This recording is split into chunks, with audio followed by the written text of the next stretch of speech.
Hello friends, तो आज हम आर्टिकल 35A के बारे में जानेंगे। आर्टिकल 35A है क्या? अब ये चीज़ मेरी एक बहुत ही अच्छी आदत को या जो बुरी आदत को जो भी हो कि अगर जो रियल लाइफ में होता है उसको डिटेल्स में जानना मुझे बहुत ही ज़्यादा मन करता है। जैसे कि आर्टिकल 35A ये अब हमारे अभी ये सिचुएशन हो चुकी है हम लोग के साथ, तो हमने देखा है, तो इसलिए मैं जानने का बहुत मन कर गया था क्या ये जाना ज़रूरी है। ठीक है, हम पढ़ते हैं।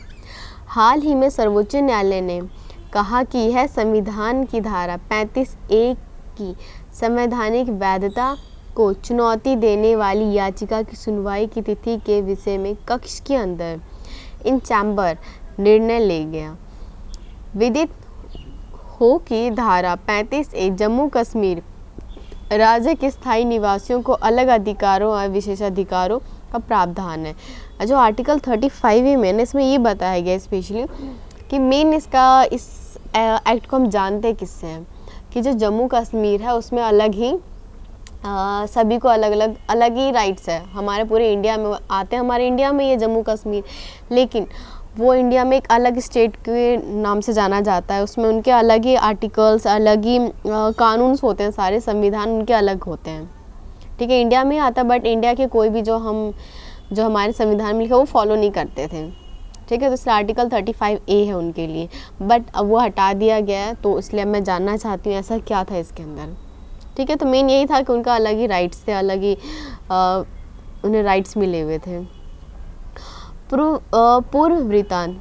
पिछले वर्ष अगस्त में सर्वोच्च न्यायालय ने संविधान की धारा 35A की चुनौती देने वाली याचिका पर सुनवाई स्थगित करते हुए कहा कि अब इस पर 2019 के जनवरी महीने में सुनवाई की जाएगी। इसके लिए यह तर्क दिया गया था केंद्र सरकार और जम्मू कश्मीर सरकार ने बतलाया कि राज्य में कानून एवं व्यवस्था की कोई समस्या चल रही है। धारा 35A क्या है? आर्टिकल 35A में संविधान में बाद में प्रविष्ट किया गया कि एक संविधान है जो जम्मू कश्मीर की विधान सभा को यह खुला अधिकार देता है कि वह यह निर्धारित कर सके कि राज्य के स्थायी निवासी कौन है और उन्हें अलग अधिकार और विशेषाधिकार प्रदान करें। यह अधिकार और विशेषाधिकार जिन क्षेत्रों से संबंधित है वे सार्वजनिक क्षेत्र की नौकरियां, राज्य में संपत्ति खड़ा करना, छात्रवृत्ति लेना, अन्य सार्वजनिक सहायताओं और कल्याण कार्यक्रमों का लाभ उठाना। कहने का तात्पर्य यह है कि ये सभी लाभ केवल उन व्यक्तियों को मिलेंगे जो राज्य के स्थायी निवासी है।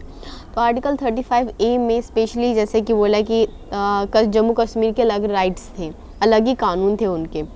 उसमें स्पेशली उसमें क्या है, जो वहाँ के स्थायी निवासी हैं वही वहाँ के सार्वजनिक अधिकार, सार्वजनिक क्षेत्र की नौकरियाँ जो होती हैं, राज्य में संपत्ति खड़ा करने, वहाँ पे कुछ खरीदने की, बेचने की, छात्रवृत्ति लेना या अन्य सार्वजनिक सहायता और कल्याण कार्यक्रमों का लाभ उठाना, ये सब सिर्फ जम्मू कश्मीर के स्थायी निवासी ही ले सकते थे। कोई और अगर हम चाहे तो हम दिल्ली के हैं, वहाँ पे हम खुद कुछ खरीदना चाहते हैं, वहाँ रहना चाहते हैं, घूमना फिरना चाहते हैं, तो बहुत सारी चीज़ पे वहाँ पे पाबंदियाँ थी, तो इसलिए आर्टिकल 35 अब हटा दिया गया है।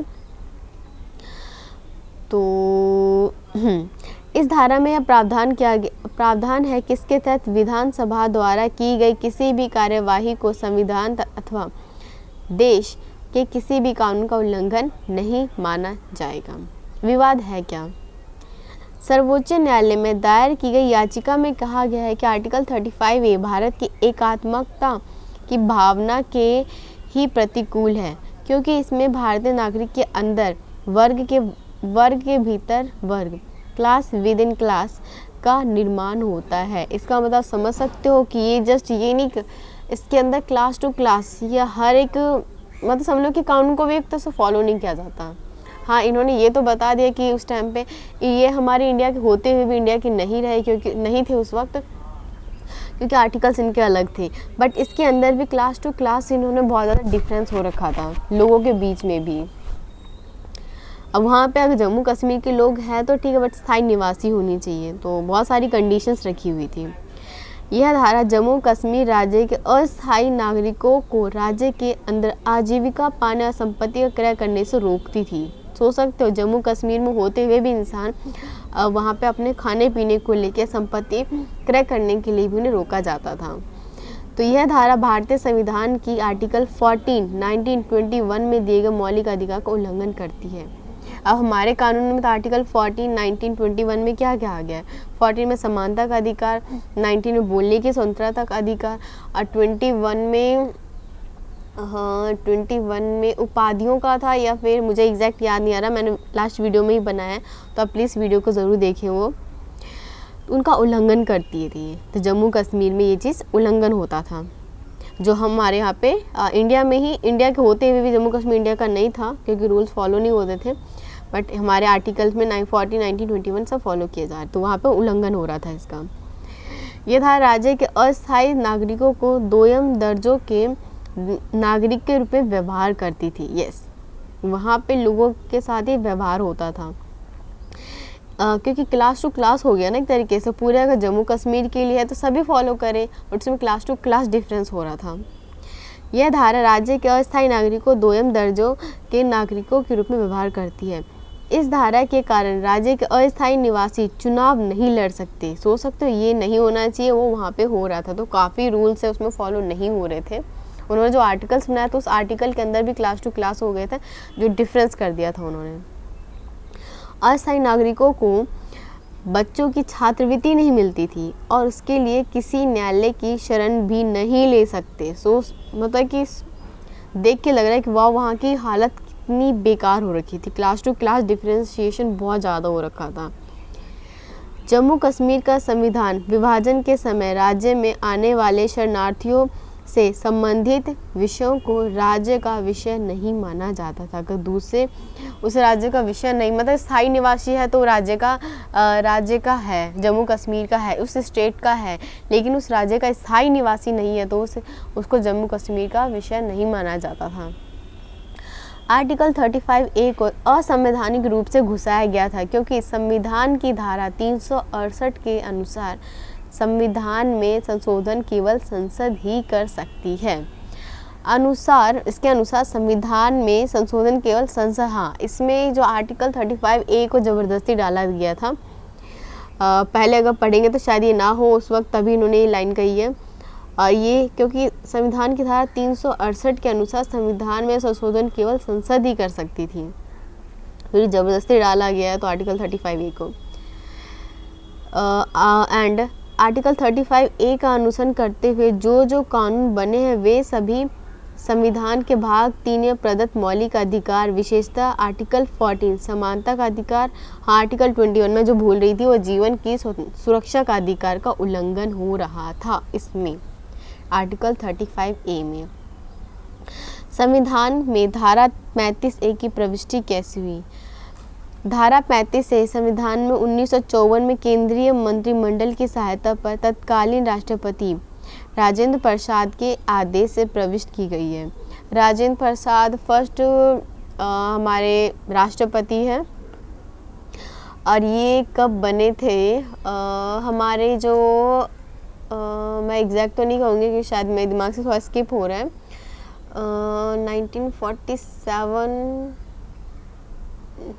1947 हमारे आज़ादी के कुछ मंथ या कुछ दिन बाद था, या फिर हमारे कानून बनने के लागू होने के बाद है।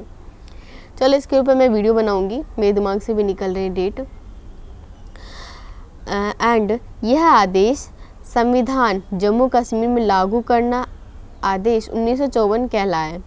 यह आदेश 1952 में हुए नेहरू और जम्मू कश्मीर के वजीर आजम शेख अब्दुल्ला के बीच हुए दिल्ली समझौते पर आधारित था।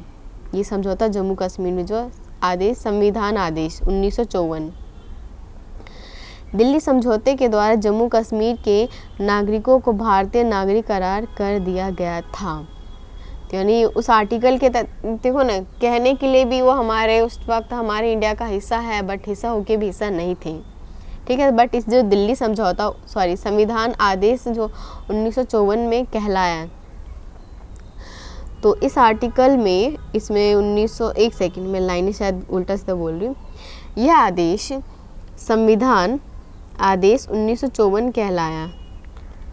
ये 1954 कहलाया। यह आदेश 1952 में हुआ। नेहरू और जम्मू कश्मीर के वज़ीर आज़म शेख अब्दुल्ला के बीच में दिल्ली समझौते पर आधारित है। दिल्ली समझौते के द्वारा जम्मू कश्मीर के नागरिकों को भारतीय नागरिक करार दिया गया था कि भारत के नागरिक हैं। राष्ट्रपति के द्वारा दिए गए आदेश संविधान की धारा 370A1D के तहत निर्गत हुआ कि ज्ञातव्य है कि यह धारा राष्ट्रपति को यह अधिकार देती है कि वह जम्मू कश्मीर की प्रजा के लाभ के लिए संविधान में कतिपय अपवाद और सुधार सकती है। ठीक है, थैंक यू। अगर मेरी वीडियो आपको पसंद आए तो प्लीज़ वीडियो को लाइक, शेयर एंड सब्सक्राइब ज़रूर करें। और अगर आपको कोई डाउट हो, कुछ भी हो, तो प्लीज़ आप मुझे कमेंट करें। अगर मेरी कोई बात बुरी लगी हो उसके लिए I am sorry. Thank you.